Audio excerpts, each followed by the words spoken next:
Welcome to the Hudson Valley Disc Golf Podcast. This week we have Alex, Randy, Corey, Jasan, and Jaimen. There wasn't much this week, was there? A bunch of you guys played the monthly, I know that. Jaimen, did you do anything in particular this weekend? Me, Corey, and a couple other guys went out and played the Sunstein Open at 501. Oh, I thought that might have been the SkipAce event. Oh, no, yeah, Sunstein's a local one, quote-unquote local. So that's the Sunstein Open at 501 in Warren, Massachusetts. Ravis Marcons Craig is the tournament director. Assistant tournament director, Scott Rack. Do we know where the name 501 comes from? It's the address of the place. Oh, okay. It's just the number. I figured it was something simple like that, maybe a highway nearby or something, but yeah, okay. What's the area code out there? 768, I think. Oh, wait, 978. 978, there we go. That was kind of a dumb question. I thought I saw 501 on like an advertisement that had a phone number on it, but maybe that was somewhere else. Gotcha. Yep, 501 Disc Golf Course is at 501 Old West Brookfield Road, Warren, Mass. 501 is Arkansas. Arkansas. Arkansas. The only state mentioned in the Bible. Really? Yeah, Noah stepped off the Arkansas. A guy from Arkansas told me that joke, so I'm like, I got nothing. Pro purse 7,136. That seems pretty decent, right? Yeah, there was a ton of players. I think there was the normal 750 added cash. Mm-hmm. There might have been a little bit more than that, but there was 71 pros, which is an awesome field. Yeah. So the Sunstein Open it's a B tier at 501 Disc Golf Course. Sunstein itself is a law firm that has been getting into disc golf a lot, probably over the past 4 or 5 years now. They do intellectual property law. So I think that they're extra interested in disc golf because there are so many players who are creating their own brands and that kind of stuff. You know, you've got like a 4-match pay streak going. Is this a risk? Is this? I see Simon Lazat on there. It wasn't always on there. Yeah. There was a lot of players there, but I felt good going into this tournament. This is a course I always play well on. And you said it was you, Corey, and who else? Tucker Kozlowski and Kyle Hirsch. So how'd you play? I played well. First round, just kind of avoided trouble on the blues, which is always important. It's a very challenging layout. There's 2 or 3 open holes, and I was just able to kind of keep it in the fairway, make some putts when I needed to. I did have a couple holes in there where I just missed a couple putts, but overall I was able to play well enough to kind of keep up with the pack. And I think after the first round, I was tied around 8th or 9th maybe at 3 under, which was good enough for 10:09 rated round, which I was pretty happy with. Yeah. And then the second round, I was carded up with Dylan Capiccioli, Lucas Oberholzer Hess, and David Fleck, who the oldest one is 12 years younger than I am.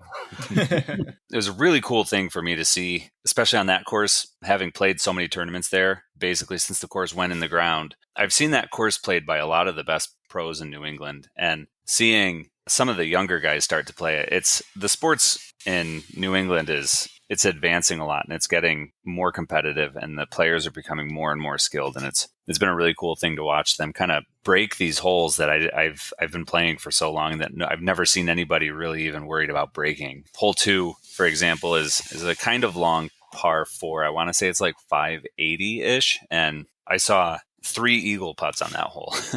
One from Jared Hill, the first round, and one from Lucas Oberholzer Hess, who was like not even like edge of circle 2. He was like maybe 40 feet away, and he just missed his eagle putt. And Dylan Capiccioli, he was more like 70 away, but he was still running it for the 2. And these are holes that, like I said, I've been playing for a long time, and to see people doing things that I have never seen done on it, it's a really cool thing. I'm excited for what the pro scene in the area is going to keep developing into, because it's just crazy competitive, and it's a very exciting thing to be able to like kind of jump in and chase a little bit. My second round was fine. I had a little bit more trouble getting some birdies. The second round was, blue on the evens and green on the odds. And the course has the long layout, which is blue, and then the short layout, which is green baskets. And I just kind of struggled to get some of the birdies that I really should have got. But again, mostly avoided bogeys. I think I walked out of the tournament with only 3 bogeys, which I was happy with. But it's a little bit more of the same thing that I've been dealing with, where I'm not getting in trouble, but I'm also not getting myself into scoring position. So hoping I can play a little bit more golf before mine kill, so that I'll actually feel like I can score a little bit out there. So to end the suspense, you did continue your cash streak, which is what now, 5? I think so. Yeah, I think you and Corey were at 3. Then the last one, yours continued, his didn't. So I think that made it 4. I think this makes it 5. Oh, nice. Yep. I was able to continue that. Corey, how about your round? I went up there for a practice round with Tucker, Kyle Hirsch, and Anthony Bohanski came along the week before. I've only played there like one other time back when NIFA Finals was out there. I have no idea what layout I played, but that practice round either taught me or reminded me just how hard that course was. I would struggle to get birdies on most of the par threes on the course, and most of the par fours are almost kind of like you got to get them. So I kept saying that I would have been happy just finishing even for the whole tournament. And that actually was like one stroke off the cash line this year. But I think even both rounds would have averaged like 970 or 975 for the event. So that was kind of my goal. And then started round one, I bogeyed the first 2 holes. So I already, my joke about going bogey free but birdie free, that went out the window because I started off at +2. I kind of clawed myself back a little bit. I got a few birdies to come back under par. But then after that, I think I bogeyed like 5 out of 7 holes to I ended up finishing both my rounds at +5, but didn't get enough birdies. Got way more bogeys than I had hoped to or planned. So not a great tournament for myself, but I do like to tell myself that on the way home we're going to get Chick-fil-A either because I deserve it or because I need it. And that day I needed it. Where is that Chick-fil-A? Chicopee, Massachusetts. It's like on the way back from most Massachusetts events for us, whether that's Team Challenge or a tournament. So it gets hit up a lot. So this was on Saturday. Did you guys just went down on Saturday or nobody went early? Yeah. The 4 of us carpooled. We all eventually met up just off the thruway and then squatted up and headed out. How long of a drive? From where we met up in Selkirk, that was about an hour and a half, I think. Then tack on another hour and a half for Jaimen to get down to where we met or whatever it is. Yeah, I was going to ask him. Yeah, I think it's like an hour 15 for me to get to Ravenna. So basically anywhere is a 3-hour drive now. One thing about the MPO, they did a weird thing where they kind of like trickle started. Was it the top 2 or 3 cards, Jaimen? Oh, top 3 cards. I forgot about that. So I couldn't remember if it was 2 or 3 because a couple people had asked me. But the top 3 cards kind of like, you could say trickle star or you could say they were like ghost holes on hole 1. So those top 3 cards all started on hole 1. And they also had someone there filming it. They only filmed second round, Jaimen? I think they filmed like a feature card first round. Okay. I remember seeing like Kyle Moriarty and Di Battista and Simon on a card getting filmed in the middle of the first round. Okay, yeah, I did see that on a couple of those hi, how are you holes where the baskets are near each other. Probably should have pulled this up before, but I was trying to remember who actually filmed. I don't see it in the... I want to say it's Greatest Media Team, GMT. That's Rivas's company. Damn it, it's not in the players pack either in the caddy guide. Oh yeah, Greatest Media Team, yeah, it's on the disc golf scene. So I don't know what their turnaround time is on uploading that to YouTube, but I'll be looking to check it out and see how that course is actually played. Yeah, I forgot about that part. I was on the 3rd card for the second round, so I was actually the first person to do the trickle start off the first tee, which was a little nerve-wracking. Throwing your first drive of the second round with Simon watching you is not a super fun thing to do. But I parked it and it worked out. I was the only person on my card to birdie that, which feels like a super simple hole, but I think people make hole 1 harder than it needs to be. How long ago was Welcome to the Jungle? End of April, so almost a month ago. And I think he already has coverage out of that, right? Yeah, I think he just tossed up round 3 last week. So he's fast. How do you think the trickle start did, like timing wise? Because it feels like, you're extending the round by, 20 minutes or so. Jaimen was done before I was. Well, yeah, because he went first. Okay, Simon finished up as I was finishing up, walking back. The way 501 works, it worked out pretty well because it's a totally out and back course. Hole 1 goes away from the parking lot. Hole 18 brings you right back to it. Nothing else comes close. Like they dodge around a little bit, but everything's still pretty far away compared to those 2 holes. So basically what happened was my card finished on 18 and then we just sat down and watched the chase card finish on 18, which is where Simon was. And then the lead card finished on 18 as kind of everybody was walking. So most of the tournament was watching the last pull for the lead card. So it kind of worked out pretty well timing wise in that regard. But no, I thought it worked out fine. It was weird for PDGA scoring. Ravis actually talked to me about it for a second. He's like, I stumped Todd Lyon, who's the guy that made the app. Because when he told him he wanted to do it, they couldn't figure out how to make that happen. And their answer ended up being just put them on the holes that they should be on technically. So like my assigned starting hole was hole 17.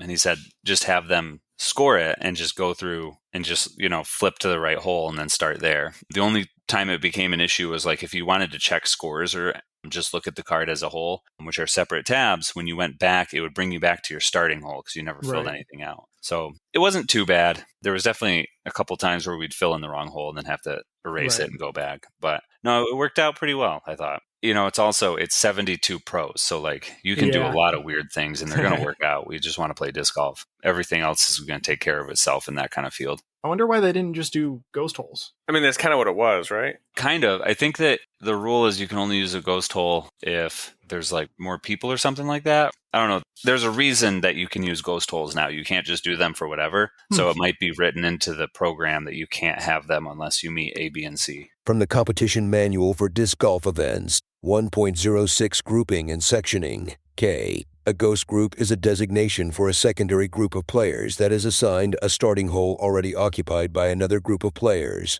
Ghost groups are only to be used to resolve emergency situations, such as a hole being unexpectedly rendered unplayable by flooding, downed power line, or other circumstances outside the control of the tournament director. Do you have to get approval for them? I don't know. I avoid them. I don't think so, but I don't know. Corey would know more about this. They talked about, I thought there was something in the email or something that they got a waiver for that, but then they didn't get the waiver for making hole 8 an island hole. Which I was fine with because I never made it. Yep, I'm 100% fine with that. So for those interested to know, the carpool order was Jaimen, Tucker, Kyle, Corey as far as finishing. Going over the results, there was the women's, that was today? Yeah. That was today. Yeah, 3 days. They have a women's day, an AM day, and a pro day. Oh, okay. And it looks like in the women's division, Caitlin Clay won FPO. What? I didn't even know this. With 2 rounds over 900, 922, 916. Yeah, this was like 3 hours ago at this point, so. Hell yeah. Yeah, so her 898 rating is looking good to get over that 900 hump soon. Big time. The 900 watch is on. Oh, it looks like Mindy Potts won the women's amateur 55 plus division. Played well, Nice. for sure. That's McLaughlin Potts.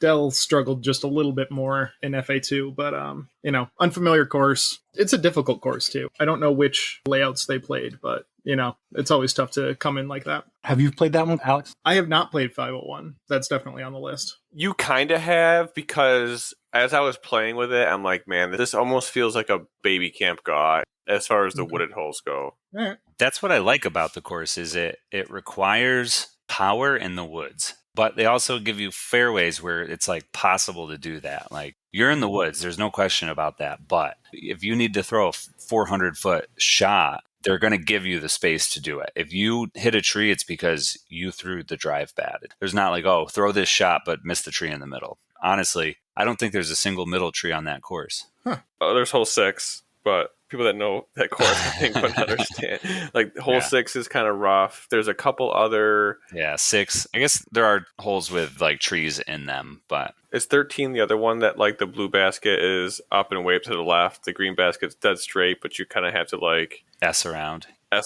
or cheat through the trees. Even on 6, Corey, like, there's a line to the basket on that hole. It's not so much you have to throw with 350 feet of power, but there's trees at 300 feet that you just have to kind of hope that you miss. Yeah, you're not hitting little gaps off of the fairway. I don't know. It's hard to describe. It's an excellent course. Highly suggest it. It's one of my top 5 in Mass, big time. Sunstein Open will probably be on my event list for next year then. Don't play it blind. Don't play it blind. That's, yeah. I got dead last year playing it blind in the Sunstein Open, so don't do that.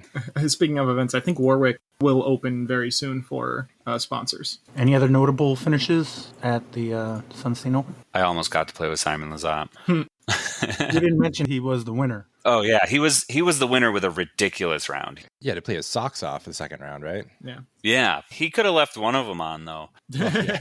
His second round was 13 under, and second place was 13 under. Yeah, 1084 rated round. Yeah. For round 2. Eagled 18, which is cool, but it was actually not the farthest drive on that hole. Oh, this is a question I was thinking about. All right. So for people who don't know, hole 18 at 501 is a pretty long downhill par 4. And right behind the basket, there's OB.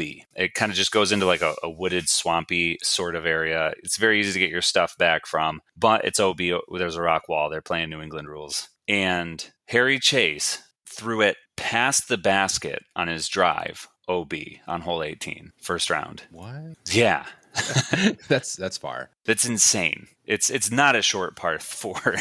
It's probably 600 something, maybe 7. It is downhill, but like that's ridiculous. So he threw his drive out of bounds, and knowing that there was going to be a big pro field with a lot of arms, Ravis made that one of the CTPs. Not a 2-shot CTP, just a 1-shot CTP. And Harry marked it where his disc went out of bounds. Like he marked his lie as his CTP. Mm-hmm. So that was interesting.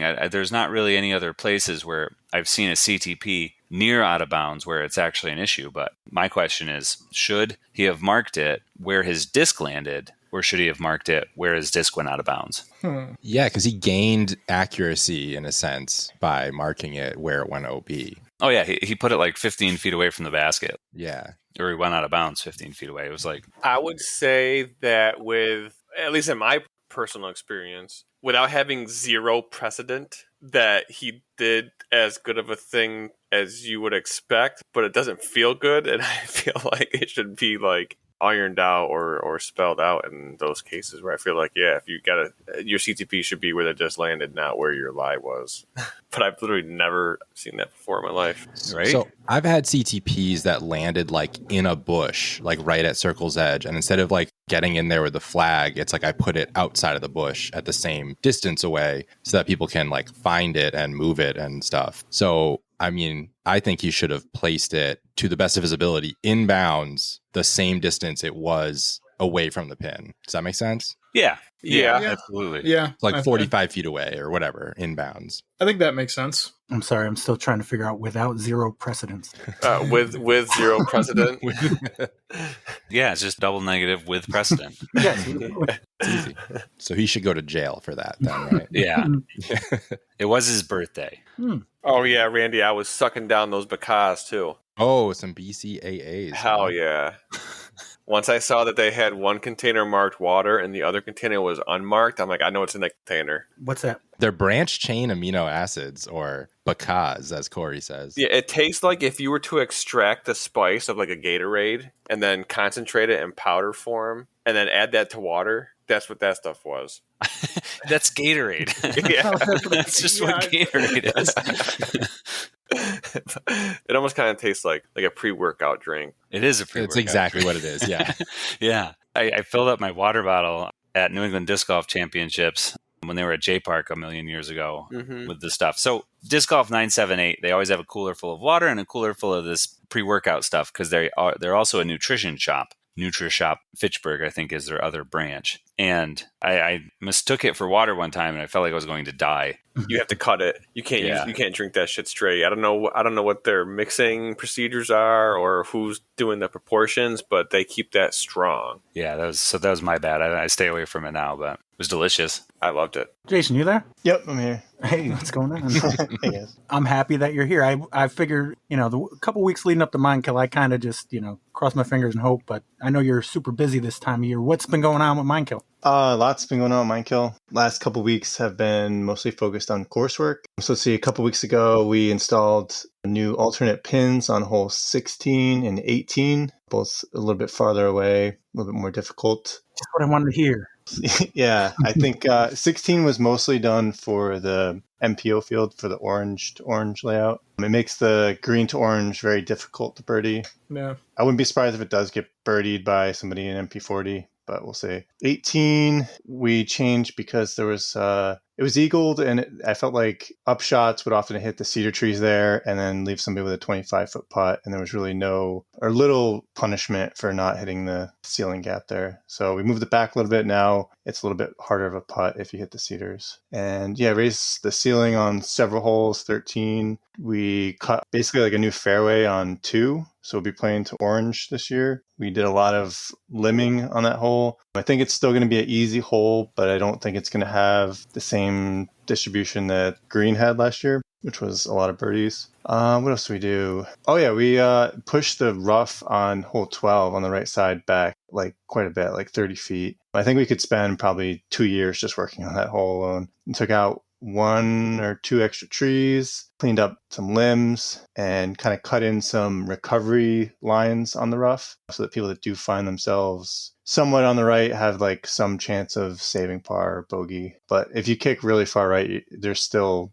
we kind of just pushed everything back 30 feet. So there's still rough to be found. And then this past weekend, Jess and I also weed whacked hole 12 and 13, which was like, I think what we've been dreading the entire year. If you played the course, you know how steep hole 13 and 12 are. And as you can imagine how tiring it is to go up it once. Just imagine doing it like a dozen times with a gas-powered weed whacker. I'm glad we're done. It looks great.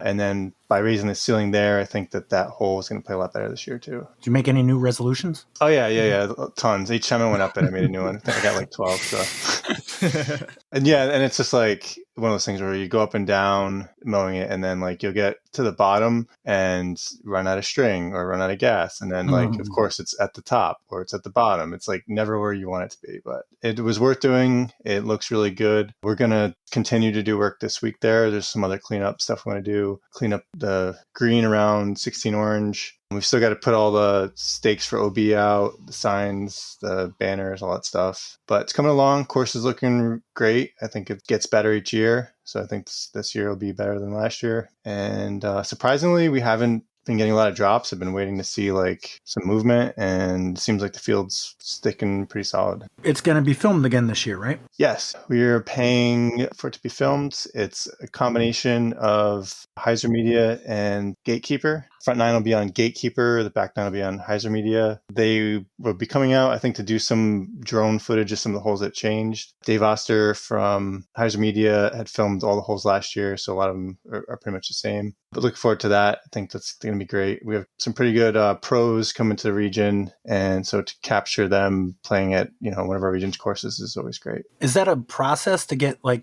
drone approval? Yeah, it is a huge process. In fact, I've been trying to do it for years after I got in trouble for doing it. And it's very tough to get like the insurance and stuff. But Dave has experience with it. So he went through, got the permits. And once you get the permits and stuff, it's pretty easy. But yeah, I tried for a long time to get it, and it was too much hassle. I see Alex Potts on here playing pro. Yeah, I'm really looking forward to it. Minekill's one of my favorite courses, just in general. One of the ones I've played the most as well, despite being an hour and a half away. It's outside the bubble. Yep, very outside the bubble. It's like circle 3 of the bubble. Yeah.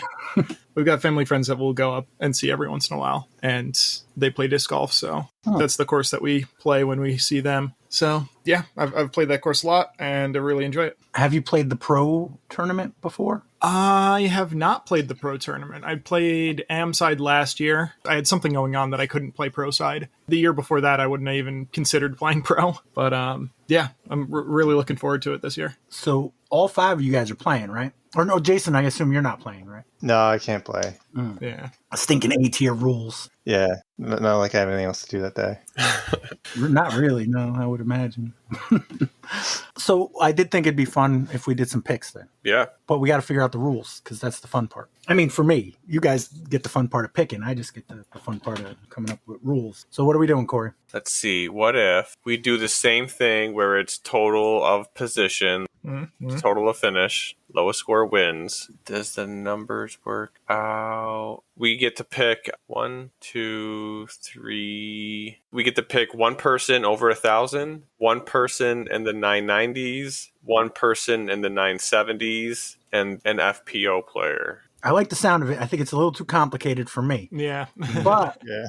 what if we pick a number and then, like you were talking about, where a certain number of MPO and then a certain number of not MPO? As of right now, I'd say FP40, no. But any other divisions open. Like say we did, I don't know, would 5 be too many? 3 MPO and then 2 wild card, or 4, and I don't know about the number. How about, let's see, aside from FP40, we're just doing pro side, right? So 1, 2, 3, 4 divisions, and there's 5 of us, right? Mm-hmm. Follow me so far? Sorry, I'm a little sleepy. No, it's all good.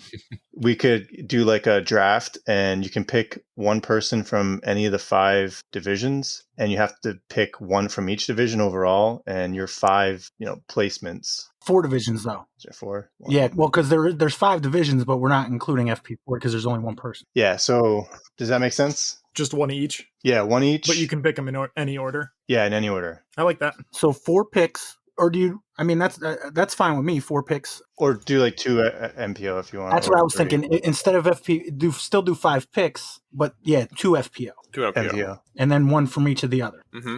And again, anything in any order, you just gotta fill out your starting lineup. Is that too many? 5 picks? Nah. All right. How do we determine order? Height. All right. DisCap tags. DisCap tag. Ugh. That's an interesting. We've never done that before. That's good that we do it now because I just got rid of my 146 tag. Nice. What do you have, Jaimen? I have 31 because I keep forgetting it. What do you have, Corey? Ooh, damn, I got 6. Yeah, I should have the 6. So let's see. What the rest of you guys got? Jason, Alex, Randy? I got 18. I have the 33. Jason's at 10. I think I have 11 now. Oh, according to this, you got 10. Either one. Because if we do it, I think going by the leaderboard is the most official way. It doesn't have anything for Sunday on here, though. That's but fine. it's a holiday. It looks like the My Kill Monthly has not been inputted yet. Yeah. There are 3 awaiting verification. Somebody's slacking. Who's a match verifier Yeah, extraordinaire? Brian Bickersmith. Come Somebody on, call buddy. up Brian. What's going on here? He's too busy weed whacking J Park. Yeah. Corey, Jason, Randy, Jaimen, Alex? And Snake It. Does the tags that you have now vary much differently from at least the order on here? Mine doesn't. It would swap me and Jaimen at the very least. In a good way for Jaimen or a good way for Alex? Oh, it would be a good way for Jaimen. Correct. Right. Which I'm not opposed to. I don't mind having the double pick. Mm. Yeah, that's fair. He doesn't mind. All right. Okay, so Corey, Jason, then who? Randy? Randy. I have 18, so yeah, me. Randy, Jaimen, Alex. All right, you guys want to take a minute or two just to look through Corey whenever you're ready? I mean, Mike take Mosier. a minute. That was so bad. All right. What division? Yeah, let me know the division. Sorry, yeah. MP50, Mike Mosier. Now wait for all the other good picks to get scooped up. You know, I played Catan the other day, and it's the same freaking thing. I get to go first, and I realize that first sucks. Everyone Dude, blocks third your pick. shit out. Third pick is where you want to be. Yeah. Depends on the board, though. I don't know. Yeah. Sometimes I like being first if there's like a really good spot, and the other ones are horrible. Like, give me Do we need to on bring Myron. Catan to the Syracuse Open? I'll bring would. it. I've got the expansion, too, if you guys want to go. Hell 6 yeah. players. Nerds. Exactly. What do you got, Jason? Gonna go, First one through, take your time. yeah. Because then you'll have the whole cycle of everybody for your next pick. So the first one, we're being loosey-goosey. Gonna go Harry Chase. Randy. I'll go Carly B. Who? Carly Bennett Sharon? Yeah. Oh, God. I was looking for K. I was looking for a K, Yeah. yeah. Yeah, I was No. like, yeah, the hyphen got me. All right, I'm going to go Craig Cutler. Is he playing 40? Yes, sorry, MP40. No, you're fine. Some I should know. For certain tournaments, I'm sure he has to play pro. Because Mm. I'm sure at, Oh, he dabbles. at Mighty Gall, he probably played pro. I think so, yeah. So, Alex, you got 2 picks. I know what my first pick is, but I'm not sure what the second one's going to be. Well, why don't you tell me your first That's not pick, true. and that way I can write it down because I got to write the division and everything too. So, Now, see, when you play Catan, if you wait, then it seems like you're not taking as much time on your first decision. Yeah. No, I'm going to go with Dylan Reese and Steve Brinster. Dylan, okay, 40. Yeah, I thought so. Yeah, Dylan's playing 40, Brinster's playing Open. All right, Jaimen. I'm going to go with Kate Clay. Yeah, that was on my list. I'm assuming FPO. Oh, yeah, sorry. No, you're fine. That's me buying time. Randy, what do you got? I mean, I already know you got Carly B. Yeah. I want to go David Fleck. That's on my list too. Mm-hmm. Ooh, yeah, he had a tough time at Sunstein. I'm sensing a comeback from him. He doesn't usually play 2 tournaments bad in a row. Mm-hmm. Jason. Gonna go Kyle Moriarty. All right, 2 picks for Corey. I'm going to go FPO, Rose Shurtick, and then Dylan. Oh, no, Dylan Reese already taken, and Craig Cutler's taken. Well, I guess the obvious choice is Charlie Holmgren, then MP40. All right, Jason, your third pick. You're on the clock. No pressure. I'll go with Nicole Gonzalez. I don't know, say it. FPO. All right. While I'm thinking about it, if anybody drops and we know beforehand, somebody's going to have an advantage here. But just send me an alternate pick before tee off. Does that make sense? That seems fair. Yeah. Works for me. Of course, it seems fair, Jason. I'm kidding. But, Randy, what do you got? Well, I wasn't writing my own picks down before, so now I am. I'm going to go Tim Giardini. Fuck. Oh, damn.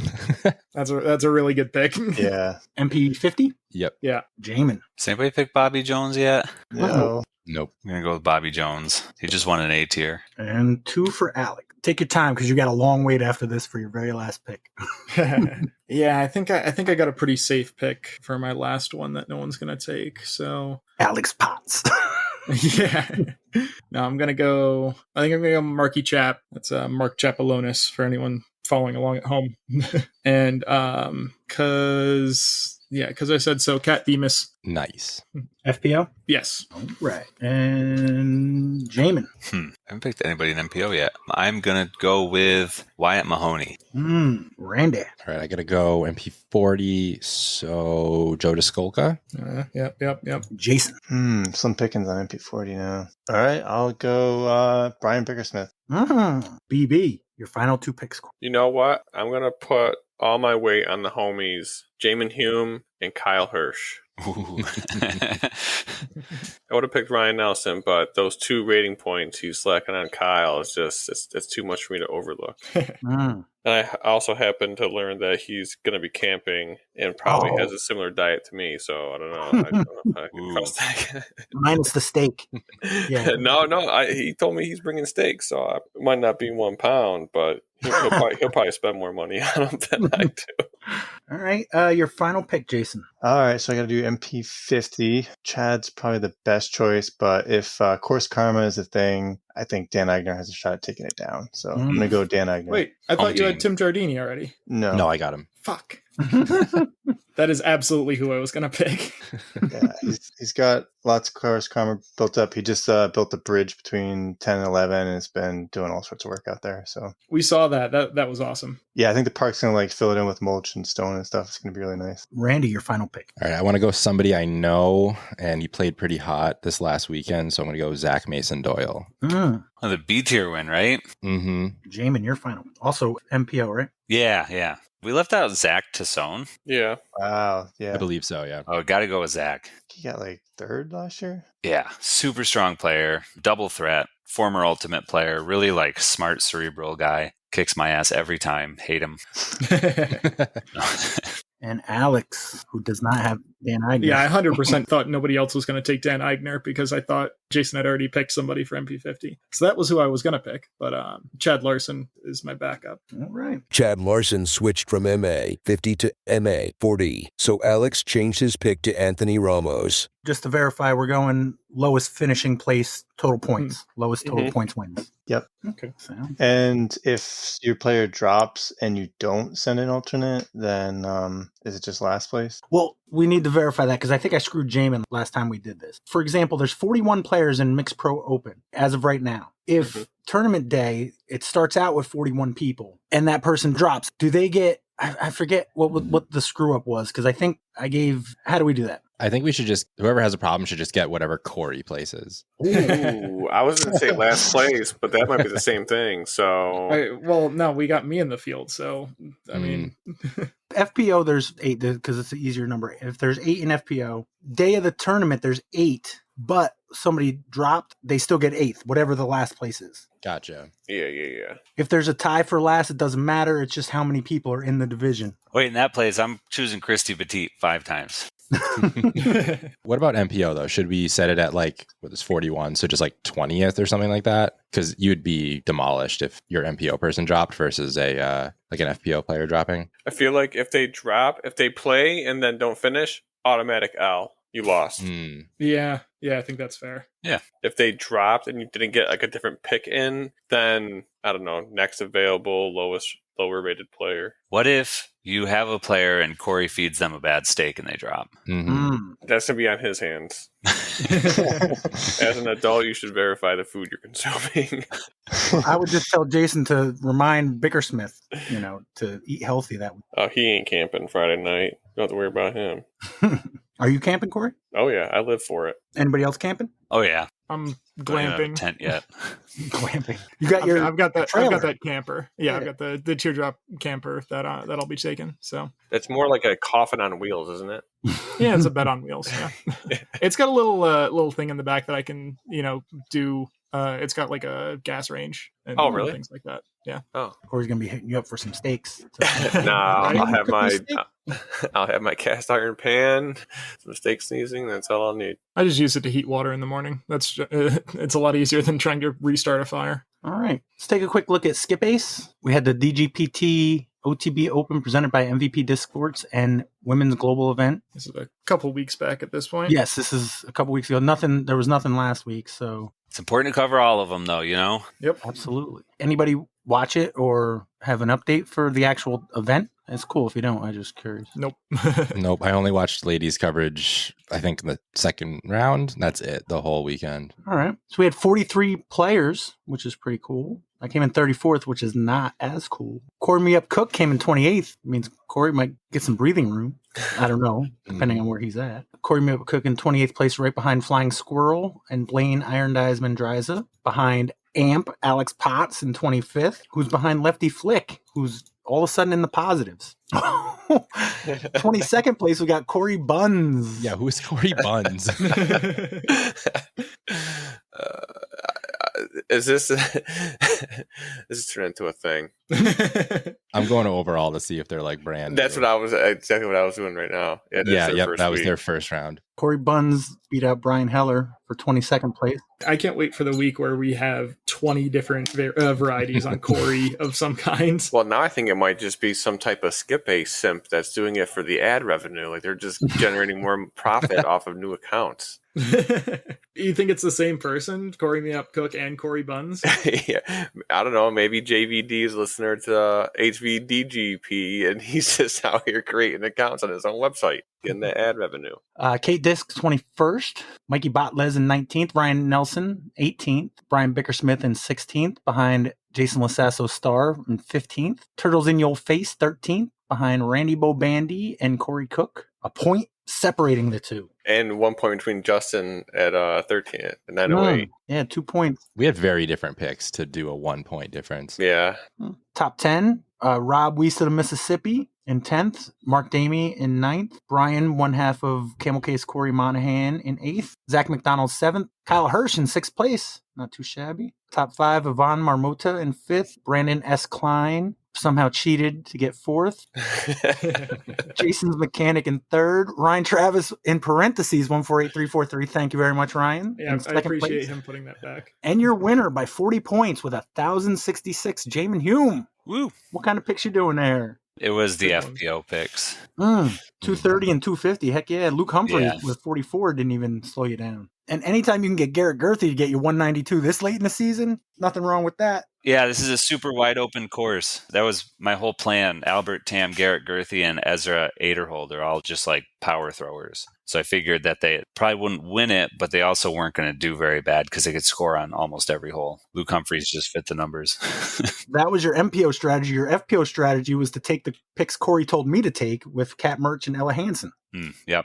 Can't go wrong with those two. Nothing wrong with that. And I don't think you share one pick with second place. Now Ezra looks like might be the only one. Mm-hmm. Heck yeah. Yeah, anybody named Ezra has been a good pick all year so far. I'm going to delete that so nobody else can hear it, and I'm going to use it. So I guess go over the overall. Oh, because there is a switch up, I believe, at the top. So we got 50 players down at 49 and 50. We got Captain Anheuser and Travis Bashore with their one picking. Corey Buns in 46th, ahead of them guys. Kenji Klein 44th. Austin Swart out in 38th. Corey Me Up Cook in 33rd. Unless I'm mistaken, Corey Me Up Cook was doing pretty good earlier, no? Starting to slack, or am I wrong? Late I start. think he just started late. Okay. Mikey Botlez in 31st. Stubbs, that's a new one, no? Or did they, you could probably change your name. That must be a new change their name name. for an older Yeah, player. probably change their name. I'm in 27th, which is, I guess, the lowest of all of us, right? Haven't mentioned any of you guys, although I have mentioned Corey's name twice, but not even his picture. Oh, and I'm behind the Flying Squirrel. Oh, I've got a new nemesis. Flying Squirrel in 26th, Sparky Spalding in 25th, Kat Bemis in 24th, and Kate Disk in 23rd. That's all the group that I want to get ahead of by the end of the season. Just note to self. Jason Lasasso Star, 21st, behind Rob Weiss of the Mississippi. Highland Mike Warner in 18th, Turtles in Your Face, 17th. Last year's winner, Mike Schwartz, in 16th, behind previous winner, Bickersmith in 15th, all behind Jaimen Hume in 14th, and Randy Bobandy in 13th. 1 point off. 1 point. Oh, wow. 1 point in your drop score total and only 10 points in like your total. Overall, Yeah. yeah. Wow. Brian Heller in 12th, Zach McDonald 11th, Brian Monahan in 10th, Alex Potts in 9th, Amp. What's your middle name, Alex? Marie. Mervin, actually. Mervin or Marvin? That's sick. E with an E. My grandpa's name. Cool. I promise to never use that against you. I don't. Merv is like a solid nickname. Yeah, mainly because I will forget about it. But Yeah, that's the main thing, is people tend to forget about it, but the fact that we're talking about it now and talking about people forgetting about it means people are going to remember it. But Okay, Merv. yeah. Well, it's just funny because you've been Amp. You put it out there. So, you know. Yeah. Well, I love the acronym. It's a of good AMP, acronym, yeah. So, I mean, your mom told me you go by like Zan and like Xander as well, yeah. which I've never called you ever. That's more them specifically, Mm. because it's the middle of Alexander. Yeah. So, And Buffy. Mm. I didn't understand that for the longest time. Like I watched, I'm older, so I watched Buffy like back in the day. I didn't understand Xander was a form of Alexander. And I also didn't understand Topher was the ass half of Christopher. Yep. It's just people are weird, man, with their. Should we call you Rick? See, that's the thing, though. I'm just Pat. I'm not even Pat. Oh, no. My birth certificate says Pat That's amazing. Oh, wow. and the letter J. So I've got 4 letters for my first and middle name combined. I'm a weird. It's easy. Yeah. Yeah, but you're almost 50 and people still call you Pat J. So we're Ryan in 8th place. Did you guys hear the clip of Ryan from last week? Mm-hmm. Mhm. As he was speeding down the Taconic, apparently. I do say I did like that. I appreciate that. Anybody who wants to send out any of those kind of clips, that's great. I will edit it up. 7th place, Brandon S. Klein. 6th place, Yvonne Marmota. Kyle Hirsch in 5th, behind Corey Cook in 4th. Winning. Yeah, out of everybody here, you are. 3rd place, the mysterious AJ. 2nd place, Ryan Travis, 148343. And your leader, after 11 events, Jason's Mechanic. Dudes be out here picking. Mm-hmm. He's always finished 2nd or 3rd, so makes sense. He must leave like Disc Golf Pro Tour events up on shuffle and repeat on the shop TV. So what's coming up? So this weekend, we've got 2 events. We got the 2024 Portland Open presented by Latitude 64, the DGPT, and the 2024 Mindkill Disc Golf Championship, both this weekend. So anything else about SkipAce? All right. Figured we can go through last week in disc golf. Anybody do anything that I might not be aware of? Monthly in the Pro League, really. That's it. Yeah, monthly in the that's Pro League for me. Figured that would be a good lead into the monthly. All right, so last week in disc golf for May 20th through 26th, Monday we had Colonial Acres doubles. Christopher and Mark Evanchuk shot a -9 for 2nd place behind Mark Bryan and Nick Esposito, who won it at -10. Prospect Park doubles. Joshua Lee and Adam Nelson shot a -12, but Christopher Dahl and Jay Gorsage shot a -13 to win it. Saratoga Spa random doubles. We have a Cole Scambati sighting. He teamed up with Taman Totino and shot -14, but it wasn't enough because Joe Ponessa and Pete Hodge took it down with a -16. But Cole Scambati's in the round. Tuesday, J-Dubs Points Championship, Week 10. How'd that go, Corey? Went well. We played the J North layout. We had future DisCap Hall of Famer Ethan Hatters and also future DisCap Hall of Famer his grandfather Danny White show up. Danny pulled the Cali chip, so that, when I said that, everyone was like, they were scared that Danny was going to run away with it. Yeah, a large gasp. So we played North. I believe nobody hit the birdie bank, and get who hit the CTP. I guess I didn't write it down. But myself and JT Downey took it down with a 9 under par. Ethan Hatters played with Danny Parton. They went 7 down and tied with Chadman Dryza and Austin Swart out, also at 7 down. So now after 10 weeks, Justin Muccelli, who has been absent for a few weeks, he's sitting at 188 points. I'm at 161 points. Chad Larson behind me at 142, and then Joe Jaskulka at 132. So getting close to that halfway point. It's starting to become a battle at the top for the points championship. Is it true that you gave him Tainted Utica Club? With Justin Muccelli? Yeah.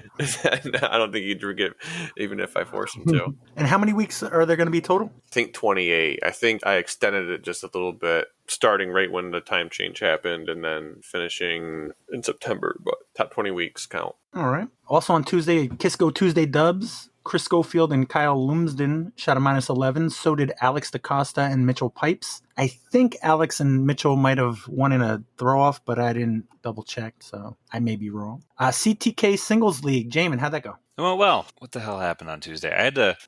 We had our yearly school budget vote, so I had to get league going and then leave for that. But we had 9 people out, and Kyle Denman showed up. He just got done with school down in Florida, so he's back in the area. He came out and shot an 8 under raw, but because his handicap is -1, it brought him down to a -7, which was still good enough to win. And then tied for second was Court Furman and Lou Davis, both shooting 3 under their handicap. Okay, so the important question, are they going to continue to have school with that vote? Yes, yeah. The vote passed. That's School will continue.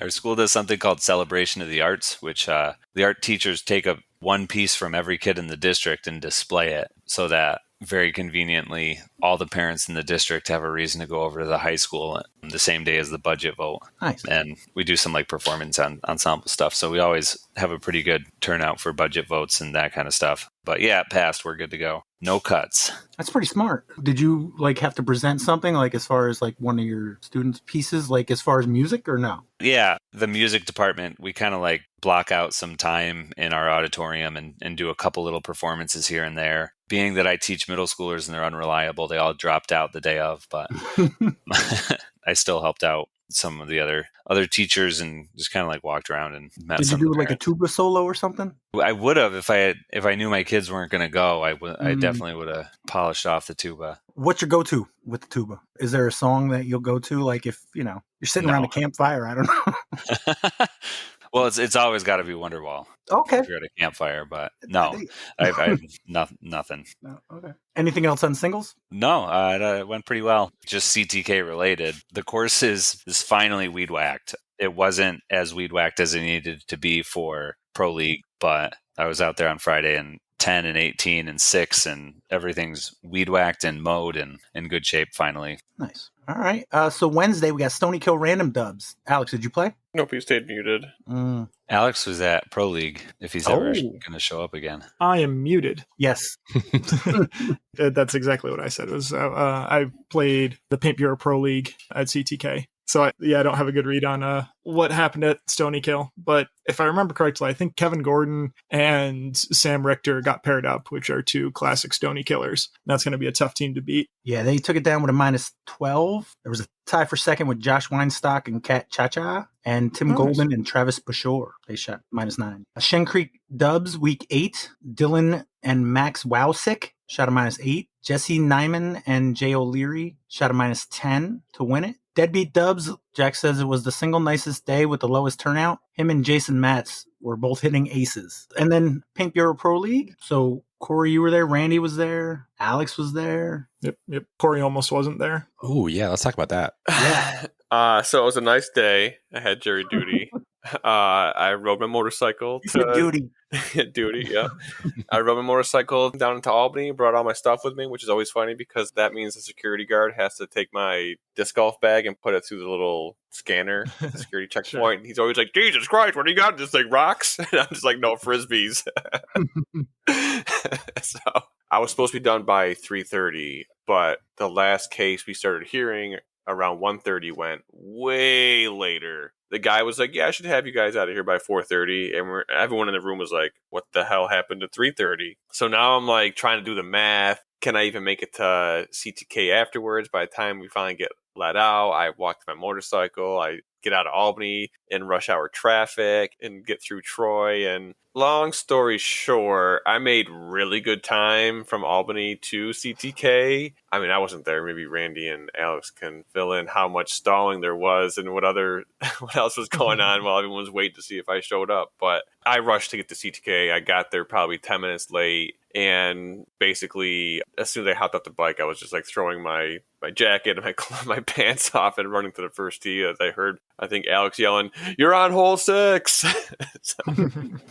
And there wasn't a ton of stalling. There was a little bit where Josh was trying to figure out how to make the cards work. Because I want to say we had 12 people were supposed to be there, but at the time when we started sending people out, there were only 10. So he was going to do 4 cards of 3, but because that would leave 2 cards with only 2 people until, the last 2 people showed up. I think Jeremy Whitaker was the other person who showed up a little bit late. You can't send 2 people out on their own because that's not going to work, especially because at that point we weren't 100% sure that Corey was going to be there because nobody had heard from him, because it's not like he can, text us while he's on his motorcycle. He can, but that would be totally. He should. Yeah. So yeah, he had to kind of redo things a bit. I think he ended up with 3 cards of 4, so flipping that around. But yeah, it was myself, Josh Wynn, Brian Bickersmith, and it was going to be Corey once he showed up. And by the time we got to hole 6, we could hear the motorcycle, screaming on down the highway or carving up the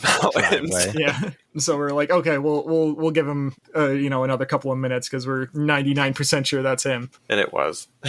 Yeah. By the time we were at our hole, we only waited for, a minute or 2 for him to actually get there. So how'd your round go, Corey? Hopping off the bike? I assume you sat at the practice basket for 5-10 minutes to throw, right? No, I basically in one fluid motion parked the bike, turned the key off, whipped my helmet off, got my jacket off, and I don't know. Yeah, I did a lot, and then basically ran to the tee. We started on hole 6, which is kind of like it's either a forehand or like an Annie slowly uphill shot, and I don't typically birdie that one. I parked it, and then I also I birdied the next hole, and then got a bogey after that. And I kind of figured I wasn't going to play that good, given how much I had to rush. I wasn't having no warm up time, but I played pretty clean and was able to pick up a good amount of birdies until we got to 2 or 3 holes left. I checked the scores. I see that I'm basically at the top with Kyle Denman just behind me, but has a easier stretch to finish on. We finished on 4 and 5, where 4 is unbirdieable. The big downhill, I don't even know what the distance,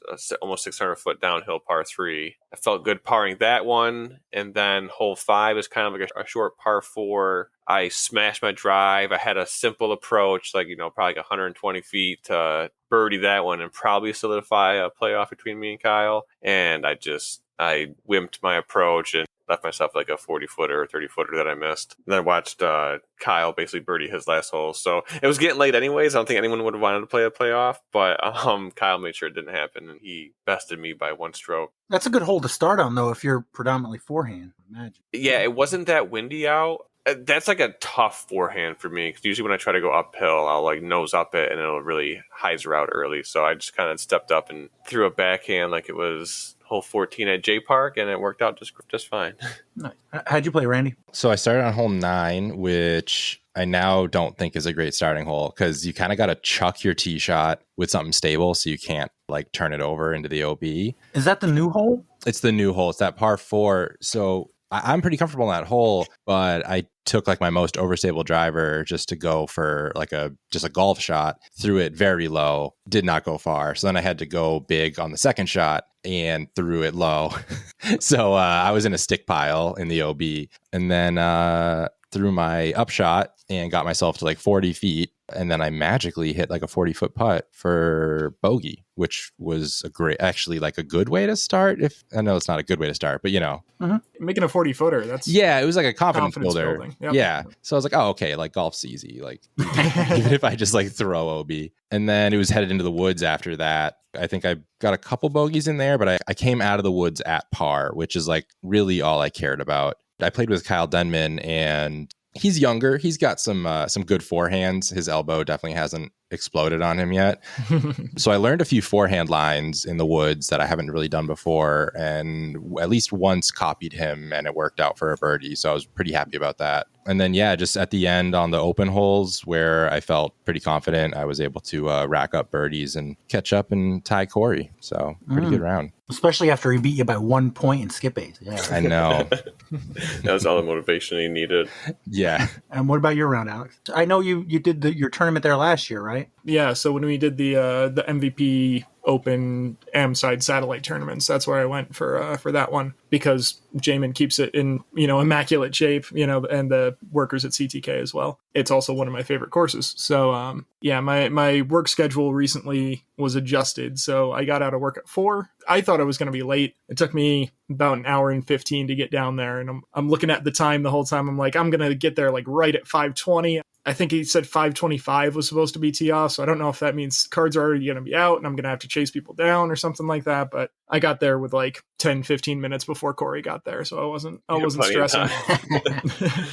But yeah, CTK is one of my favorite courses. I enjoy it a lot. A lot of nice open shots that I can, stretch out the distance a little bit on. And unfortunately, I did not do any of that well. The distance shots were okay. Nothing crazy. But after my last few rated round showings at, Welcome to the Jungle and Mighty Gaunt, I was just happy to, not be taking bogeys on every other hole. So I ended up, I don't remember exactly what my score was, but right about 932 rated. So I'm not complaining about that at all. Yeah. And had good people to play with, which is always a good thing. So nice. Jaimen, what are your thoughts on that hole 9? It's been in, about a year now? Yeah, it's been working pretty well. I like how it plays. When I first designed it, I thought that it was going to be a little bit easier than it is, and I'm glad that it's not. Mm-hmm.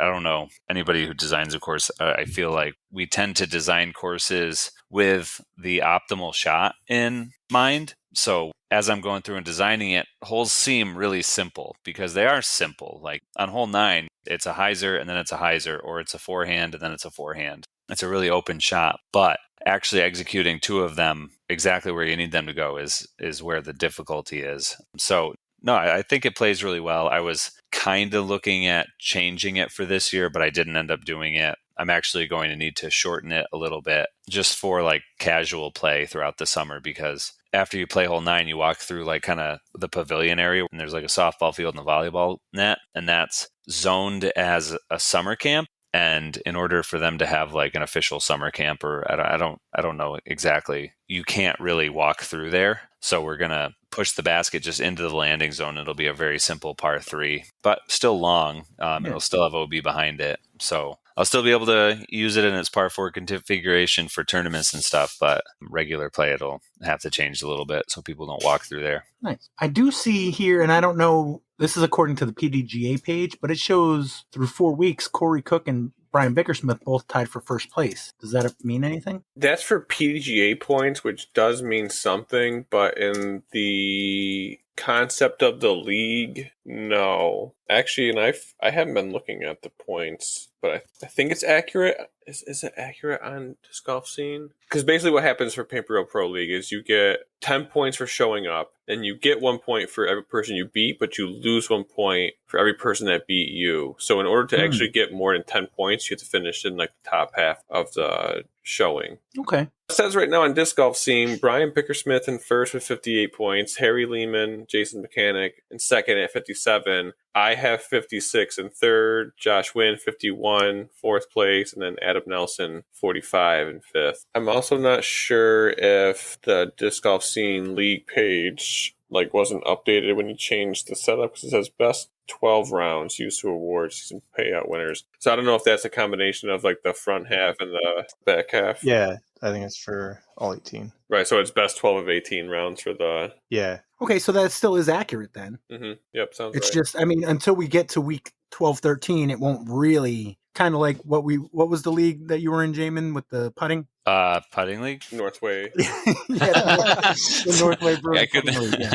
Oh, there we go. All right, well, so good to keep track, but it's not pertinent necessarily right now. Too early. Mm-hmm. All right. Anything else on Pro League? All right. So Thursday, Disc Beat Club Year 2, SPW Whites. Mark Stryker came in third. Dan Pupke in second, and Kevin Kroenke is your winner. Took home 5 points. Overall, top 5, Steve Catula with 28 points. Anthony Stamboli in fourth with 32. Mark Stryker in third with 46. Greg Kurtz just ahead of him at 46.5 in second place. And your leader with 61 points, Kevin Kroenke. CPS Thursday doubles, second place, Eric Struna and Dennis Daly shot -8. And your winners, Robert Gerstmann and Jeremy Forehand Florida Man Million shot a -10. Last week was the finish of the Disc Golf Journey League. Jason, I mean, we talked about it briefly last week, but was there anything that we didn't talk about? Mike Warner got the grand prize, and he's been coming out and supporting it, so glad to see him get it. Heck yeah. Congratulations. Highland Mike Warner? Yeah, Highland Mike Warner. All right.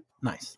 So moving on to Friday, we had SPW Doubles League. Kyle Moore and Will Stone shot a -7 to come in second place. Joshua Lee and Tyler Gannon won it at -10. Then on Sunday, we had the DisCap May Monthly at Mindkill in preparation for the Mindkill Disc Golf Championships. Corey, you didn't play? No, I did not play. You had to think about it. All right. Jaimen, you didn't play either? Nope. It didn't overlap with Sunstein, did it? No, I was just busy. He played Fair. the tournament the day before. So did Corey. It's a trek to get out there for sure. Oh yeah, I forgot. I did some chores, worked on the lawnmower, cut the grass, worked on the car a little bit. Which car? The newest one, the newest oldest one. All right. So, Alex, you played, right? I did. How'd that go? I enjoyed it. Again, Mindkill, one of my favorite courses, and it's always nice to see what Jasan has done with the course. Yeah, playing from the green tees is not exactly the prep that I'll need for the pro side, but it's pretty dang close, and it's a lot better for the general field. Playing orange to the tournament baskets, it would be tough for a lot of the rec or ladies players, which totally fair. Yeah, I played with David Koch and Tim Giardini, so I don't think there was a bad card out there, but that's always a good card. Another one of those ones where I don't think I played as well as I could play, but I played, pretty averagely, which I will take considering my other rated rounds, recent rated rounds. So basically the exact same story as Pro League, where, I could have done better, but I'm not complaining. All right. Jasan, did you actually get a round of disc golf in this week? Yeah, I did. I actually played on an 8-some with 4 obnoxious card mates that were streaming. I'm sorry. No, it was fun. We did a dual family card with the Lasassos and the Bemuses. Wouldn't that be the Be My?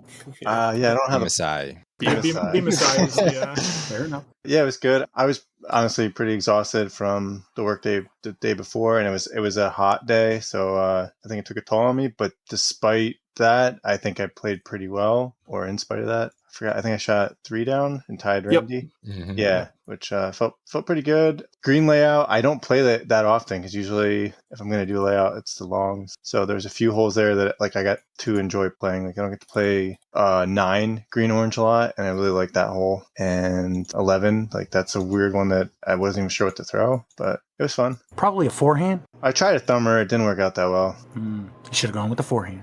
Yeah, probably should have went with the forehand. We saw also some wildlife. We had some deer run across the fairway on 17. Yeah, normal Mindkill stuff. None of them ran into any of your cars? Not that I saw, no. Good.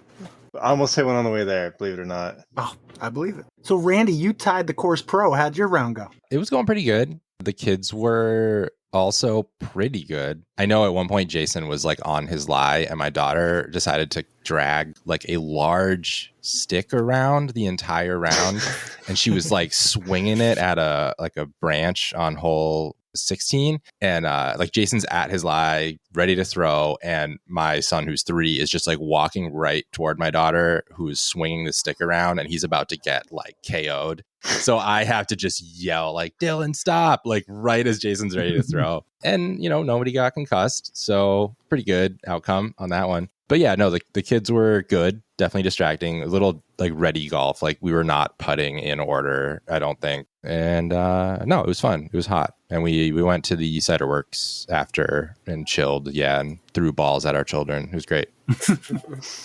So in the pro division, you guys tied for second at -3 behind Tim Giardini. Women's division, Jess Lasasso was your winner ahead of Kat Bemis. Rec was Nick Silvano at a +7 ahead of Todd Lorenz, 2 strokes behind. Am division, Joe Karen in third at +2, Dennis Daly in second at +1, and your winner, is it Ryan Lorenz, -1? And most importantly, Del Potts won the Battle of the Potses. Yep. We almost had 4 Potses out, but my dad's a big Rangers fan. They played at 3 on Sunday. So, if we had really rushed, we probably could have gotten back to the house by 3, but it would have caused a lot of unnecessary stress. So it was just me and the ladies. So in hindsight, I bet he was probably stressed early on in that game anyway. Yep. So yeah, a lot of goals in that game. Oh yeah, I actually watched the end of the third and the OT. That was really weird. But hey, win's a win. Unlike Boston. Sorry, Randy. It's fine. Anything else on Mindkill? Too early to know where the June monthly's at? I don't think there's any plans yet. if anybody wants to run one, just, reach out. Anybody can run a monthly. It's just a matter of saying you want to do it and getting it on the schedule. It's going to be tough. There's a lot of tournaments going on. Yeah, this past weekend seemed to be the calm before the storm, I would imagine, as far as for events and such. I looked at my schedule, and I think I am either camping or at least away from home for all 4 weekends in June. Does anybody know anything about the USDGC doubles qualifier? I didn't see any results anywhere. All I know is that Greg Hill ran it, and I saw it happens, but yeah, I don't know. All right. Anybody else have anything they wanted to talk about? The only thing I have on here is the Jammer, which is not next weekend, but the weekend after. 2 weekends away. Yeah, 3 more weekends. Oh, 3? Okay. Yeah, that's what I meant. This weekend is Minekill. Next weekend is Syracuse. Weekend after is Jammer. Huh. Weekend after that is Brewster Ridge. Mm-hmm. And I want to say there's one more thing at the end of June, but I can't remember. Prospect Flex, the Flight of the Condors that last Flight weekend. of the Condor. Also, Minekill, Amside, same weekend as Syracuse. Yep. How's that going? Randy, you're helping with that one? Yeah, yep. So Kat is TDing it. I'm helping out. The discs came out beautiful. If anybody saw my post, Oh, yeah. those Halo discs are so pretty. And like Innova really went out of their way to match like the foils and everything, which I had an Innova ordered years ago and like nothing seemed to match. So I'm pretty happy with the results on that. Are you just saying that because there's birds on it? No, I like not to complain too much, but like, I don't know, this was 2021. I did a tournament and ordered from Innova, and I got like a bunch of brown discs with like pink foil and like black foil on brown discs. It was just like kind of atrocious. So anyways, much better now. But yeah, no, we've pretty much ironed everything out for AM side. Player packs are all together. I don't know. I feel like there's a few odds and ends, but pretty much ready to go. It's full? Pretty sure. Yeah, there's a wait list. Yeah. Not to go off topic, but that reminded me of something. I've noticed like that the amount of movement, it seems a lot less this year. And like last year, it seems like it's on the decline, like from the wait list. In the previous years, like during the pandemic, right after that, we had like 30 or 40 drops each year. And this year, I don't even know if I've hit a dozen yet. Probably going to jinx it now, but Yeah. The thing I would always get frustrated with is as soon as registration closes, I will get several people who are like, is it too late to register for this? Oh my God, yeah. Mm-hmm. I had somebody try to sign up for the last CTK Flex at 8 p.m. the night before it. Ugh, yeah. yeah, probably going to get a bunch of drops like 2 days before. I will say, Kyle Denman, he's first on the wait list right now. He was first on the wait list last year and didn't get in. So there's one person rooting for it. He just got in today. And yeah, last year he was on the wait list for a while and he didn't get in. And he showed up the day of. And I was kind of just like, maybe like somebody won't show. And I checked off all the names. I'm like, sorry, man. And so he left. And then this year, same thing. He's been on like number 1 for the wait list for a while. I'm like, don't tell me he's going to like show up the same day and the same thing's going to happen. But somebody from MP40 dropped today and he got in. So I know he's been Nice. working a lot on like his throwing form, but he just needs to figure out his registration form and he'll be that much better. Also, just real quick PSA. If you're in a tournament and you need to drop, don't email the TD. There is a button on Disc Golf Scene that says, drop or withdraw or whatever it says. You could change your division from there if it's possible. Yeah, changing your division too. Use the buttons. It makes things so much easier for the TD. Trying to track down things in your email when you're like, oh, this person is trying to drop, this person's trying to switch the things. You can switch your division on your own. You don't even need to talk to the TD at all. With refunds, it automatically processes everything and make sure that all the refund form information is filled out properly. It is so much easier for the TD if you just hit the button on Disc Golf Scene. You mean don't just write a comment on the event? Very much don't write a comment on the event. One That's drop, please. Worse than an email. That's how I keep track of who's adding and dropping and changing divisions, because it sends an email to my fucking inbox. I got a quiz. Jason? Yeah, I'm good. I'm taking off for work tomorrow. So Nice. I also took tomorrow off from work, so I'm chilling. Oh, Ooh, I've got tomorrow off. No snow days. Players never have to go to work. I mean, sorry, James. Let's talk in July. I will completely back that up. we want to do 3 and 2? If my math is correct, does anybody else keep track of the totals? No. Or is that just me? Mm-mm. I have not been keeping track of the I totals. got Alex at 8, Corey at 7, Jaimen at 6. And actually, Randy has more wins than Jason, 4-3. How'd I do that? How do you not have more wins than me? Okay. yeah, I'm not surprised by this at all. I got a late start, though. Bottom 3 versus the top 2. So that would be Alex and Corey versus the field. Yeah, a little catch-up mechanic possibly taking place. Yeah. All right. You guys have a team name other than Calix? I don't know. I feel like at any time you might be like down and out and looking for a place to sleep. Maybe the only thing you might have left to your name is a cot. We could be the Cots. Is that with 1 or 2 T's? 2 T's. All Yeah, right. double T. Cots and the RJ men. All right. So Cots, I got 4 categories this week. Dang, that's a lot of categories. Yeah. We're going to do what we normally do. 2 categories. First 2 picked will be used. The other 2 will be stored. If we have time, maybe we'll get to a third, but probably not. So you got to pick between 1, 2, 3, or 4. Who's picking? We are. Cots. Oh, I say we go 4 because how many times is there ever going to be a 4? sounds like a plan to me. All right. Question 1, category 4. Also called the 17-year locust, what loud insect can reach over 100 decibel? Also called the 17-year locust, what loud insect can reach over 100 decibel? Cicada? Yeah, I'm pretty sure that's a cicada, right? You guys agree? Yep.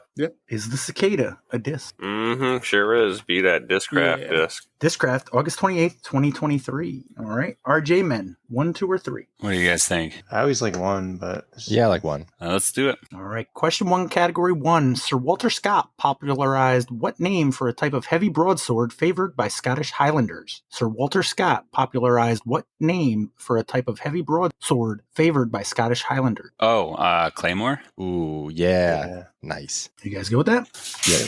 Is the Claymore a disc? sure is. It is. Last 64. April 13th, 2014. All right, Cots, 1 or 4? I'd be more happy with weapons than Okay, I was thinking the same thing. Yeah. 1 pet. All right. Question 2, category 1. The company Festool introduced a gas-powered type of what tool in the 1920s? The company Festool introduced a gas-powered type of what tool in the 1920s? Jesus. That could all, I was thinking lawnmower, but there's no way this is going to be a disc.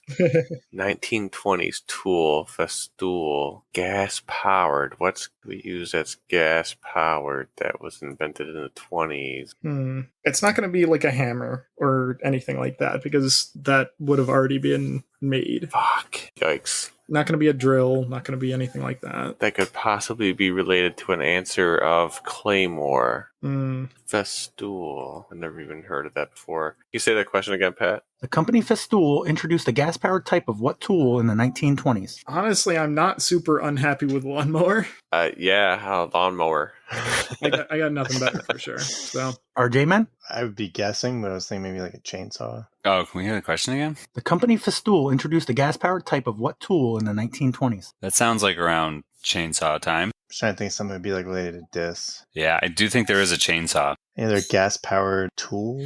Something. First answer was Claymore. Not very helpful. I mean, chainsaw's on brand with like chopping things. If you're chopping with a chainsaw, Randy, Things that You know what? I mean, like chopping down a tree, not like chopping, why is this not actually chainsaw a chopping working? motion. Can't swing it any harder. Well, before a chainsaw was gas powered, you had to chop with it. So, Used to have a crank. Any other ideas? I got nothing better. I like chainsaw. All right, let's go chainsaw. Randy, you go with that? Yeah. Is the chainsaw a disc? Ooh. Yes, I think it is. I think it's a black zombie disc. Ooh, I have no idea. So, sure. Yeah, let's go for it. Black Zombie Disc Golf, January 7th. Ooh. Yeah, Jaimen. I have never heard of that company before. I heard the disc. As soon as Jason was like, "Oh, what do you guys think about chainsaw?" Fuck, there is the answer. God damn it. All right, RJ man, what category? 1 or 4? Should we stick with tools? I think both of the categories are chopping good. I like things. bugs too. I'm good I with do either like one. bugs. Yeah, maybe it's not bugs. Maybe it's. I mean, You're it's right. gotta be bugs, right? It's cicada. Yeah. What else? Loud things. It's just loud things. Is the category. All right, what do you guys think? 1 or 4? Let's go 1. All right, 1. All right, question 3, category 1. What bubblegum brand said it was named for a wacky musical instrument, not a weapon? What bubblegum brand said it was named for a wacky musical instrument, not a weapon? Oh, bazooka. Oh, nice. Yeah. Not Big Chew. You guys go with that? Yep. Is the bazooka a disc? No idea about this one. Albert Tom is the bazooka. Yep, I have no idea. It's a good Yeah. name, but I'm feeling like it's not. But I don't know. I could go either way. Yeah, I feel like it's a kind of, I don't see it being a disc name. I also don't think it's a disc name, but if it is, I feel like it's like hooligan or something. Just throwing it out there. So you guys are good with saying no? I'm good with that. All right, let's go no. You are correct. Yeah, killing it. Oof. Cats, 1 or 4. I think like a lot of questions went in one. We need to go back to 4. I have no idea what 4 is because bazooka's not a bug. No, that was one. That was one. I wrote down the things wrong.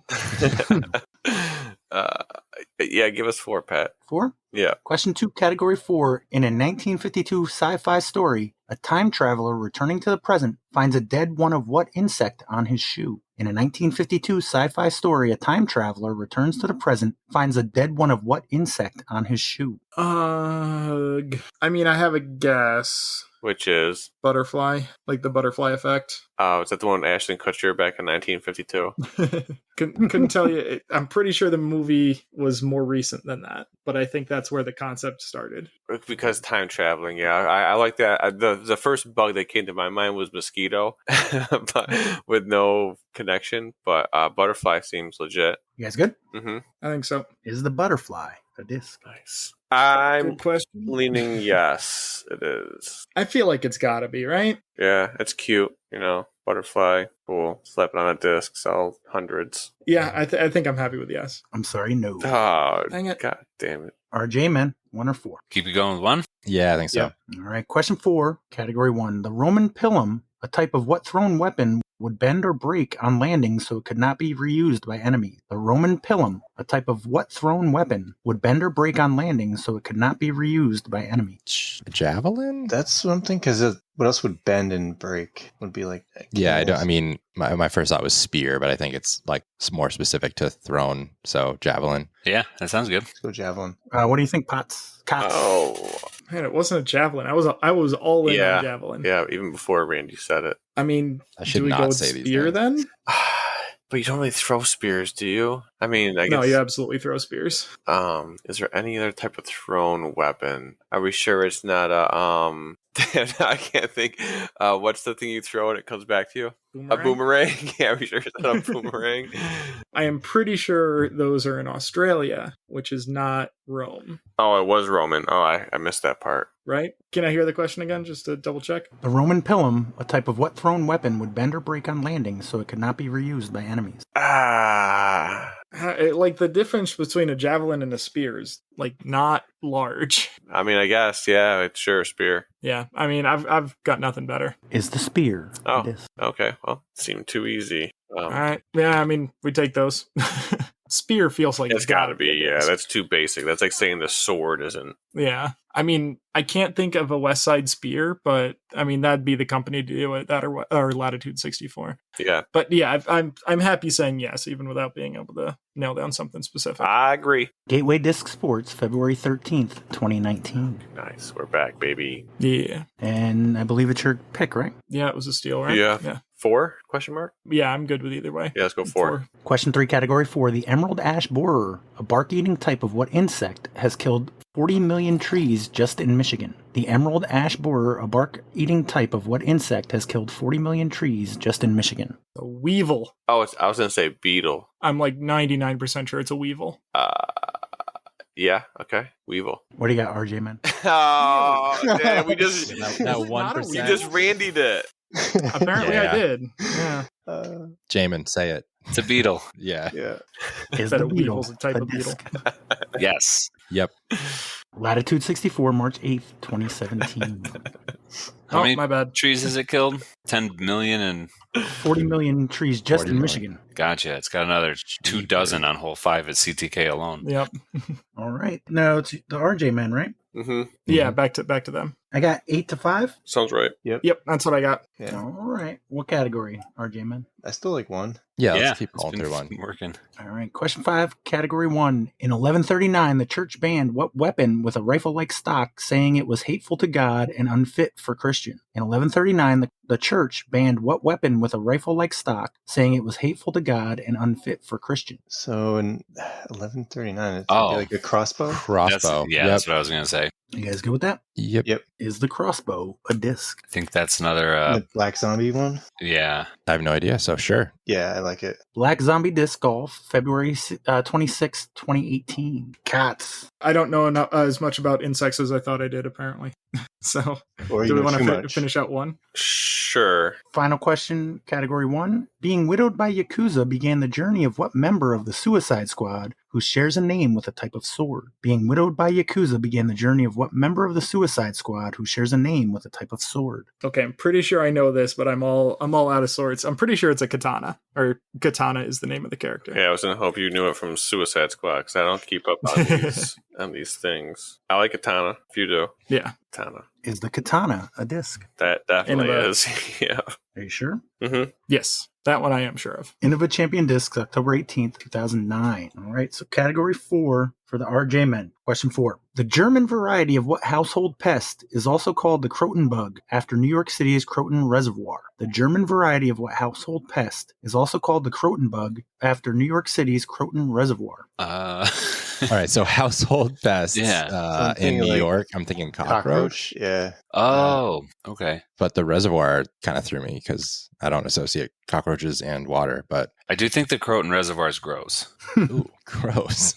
No, like I feel like that's just like one of the more polluted ones at this point. But I could be totally making that up. Well, I can't think of another answer to say to then give to the other team. So I'm Yeah. good with Well, you cockroach. love doing it every other round. Yeah, I know. I gotta stop. I like cockroach. Yeah, I can't think of anything else. You guys good? Yep. Is the roach or cockroach a disc? Ooh, DisCap. nice. Yeah, Discraft putter. November 30th, 2015. All right, I need all the rest of the points. Cots, farmers burning fields after harvest would chant about what creature, fly away home, your house is on fire, and your children will burn. Farmers burning field after harvest would chant about what creature, fly away home, your house is on fire, and your children will burn. Corey? Dude, I don't know. That's some dark shit. Yeah, right? Well, since they fly, that means that they're not going to be anything that lives in the ground, right?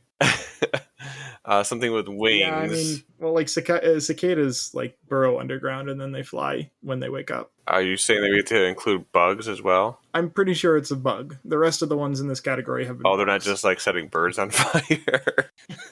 I'm pretty confident the birds would be in the trees. So, okay, so as there's a opposed to in the line fields. drawn, bugs between birds, about what's acceptable to set on fire, at least back then. Flying bugs after harvest. We don't know what they're harvesting. I mean, if they're chanting something, would it rhyme with like burn or home? Oh, Jesus. You don't know this nursery rhyme? Hey, can you say it again, Pat? I have not heard this one. Farmers burning field after harvest would chant about what creature, fly away home, your house is on fire, and your children will burn. I just keep thinking, like, picturing corn. But I don't know why I'm picturing corn. I mean, that's what they all grow around here. But I don't know Yeah, what right. other bugs would be like. I'm just picturing bugs living in corn stalks. I feel like that's not the right thought, but I can't move away from it. Cicada, butterfly, beetle, mosquito. You don't have any guesses, Alex? Dude, I'm coming up with nothing. What is there like a classic bug that eats corn? Yeah, I don't know. All I got is mosquito. What about weevil? It didn't work the first time. I'm definitely not going with it on this one. That's fair. Yeah, I don't know. I got nothing. Dude, Mosquito. I got nothing. Mosquito, sure. RJ Men? What kind of crops do mosquitoes eat? I can't think of anything of a bug that does eat. So It was the bug that I could think of that he had said that wasn't already answered. So it's weevil. Is it It actually? is? Yeah, they like ruin cotton crops. But why would they want it to fly away then? I was thinking it was a firefly. I think it's ladybug. Oh, man. No, ladybugs Three people, are three predatory. answers. Well, so the reason I think it's ladybug is my aunt used to sing me this weird song that was basically like, "Hey, fly away home. Your house is on fire and your kids are going to burn." What did you do to her? I don't. She was. It didn't make a lot of sense, but she did it. That's why I remember it. Okay. But yeah, I don't know. It's also the only other way I can back that up in any way is that ladybugs are around in the fall when you harvest stuff, or late summer. You guys have a better answer, go for it. But I'm pretty sure it's weevil, and because ladybugs eat bugs, they don't eat crops. That's my but only. where do the bugs live that they eat? But why would farmers want to get rid of the ladybugs that are helpful? Because bugs? they're burning the crop. Oh.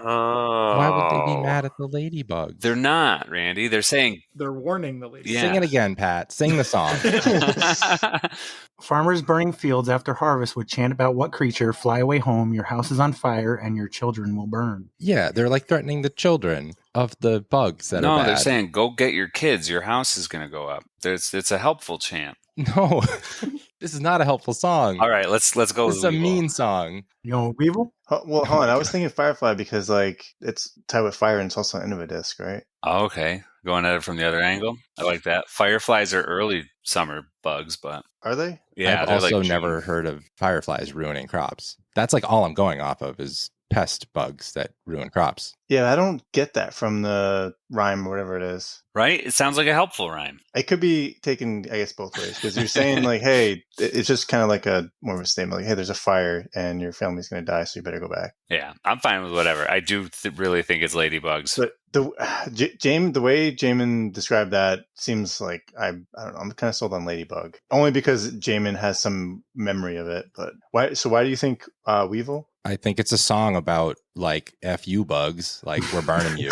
And it's weevils because weevils notoriously ruin Yeah. cotton crops and people sing songs Okay. like Boll Weevil. Yeah, I like that too. That is a good point. They're both good arguments. If I'm the tiebreaker, I'm going to go with Jaimen. we lose because of this. It's a steal. We're winning ahead already. Oh, do it. I don't care. It's weevil, but say something else.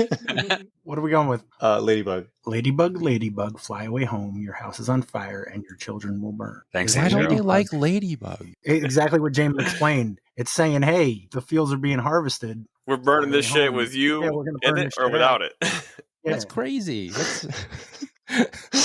Is the ladybug a disc? It's a good disc name. Yeah. It is. So is Butterfly. I just had that 90 or was it 2000 rap. Come on. What are you Give 'em a talking butterfly. Come on, lady. Come on, lady. There you go. Thank you. Crazy Town. Seems like a good name, but I can't think of a company that would make it. Yeah, I have no idea. Yeah. So no, I'm thinking no. sounds good. Yep. You are correct. All right, final question, just to rub it in. The RJ man. Coal soot Weevil. during the Weevil. coal soot during the Industrial Revolution caused the peppered species of what insect to quickly evolve to have darker wings? Coal soot during the Industrial Revolution caused the peppered species of what insect to quickly evolve to have darker wings? Moth. Moth, right? Yeah. Sure. I have no clue. Is the moth a disc? I'm gonna say no. I was thinking it was, but It doesn't matter, right? I like 4-letter words on disc though. They look good. That's true. It's easy. Let's go with yes. Send it. Yeah. I'm sorry, no. Ah. I did have a backup question for that, but I know you guys don't like it. What kind of insect covers Jodie Foster's mouth on the movie poster for Silence of the Lambs? We all watched it Would've after that gotten question, right? I would have gotten that one. Yeah. So, what's that, 16-7? Smoke show. Yeah, RJ. 14-7 is what I had. 14? Okay. But same concept. I think I gave him an extra, yeah. Wait, I had 15, but 15, yeah, because I gave him, they got the moth part wrong. You guys do the math. I thought you guys said yes, moth was a disc. we did. I inadvertently gave him a 16th point. Oh, I must have missed one somewhere then. Javelin, we did a few weeks ago There was the car topic. when Oh, Cronky was yeah. here. AMC Javelin. Did you do the bazooka one like many years ago? There's a few that might not have gotten on air that have been used before, but the answer maybe. Actually, I think Bazooka might have been in a question a while back, Okay. like Bazooka Joe. But again, I don't think it actually got out. You know what I mean? Sometimes that happens too. All right. Well, thank you, Alex, Randy, Corey, Jason, and Jamin, and sweet up, Hudson. Thanks, Pat. Thanks, Pat. Thanks, Pat. Thanks, guys.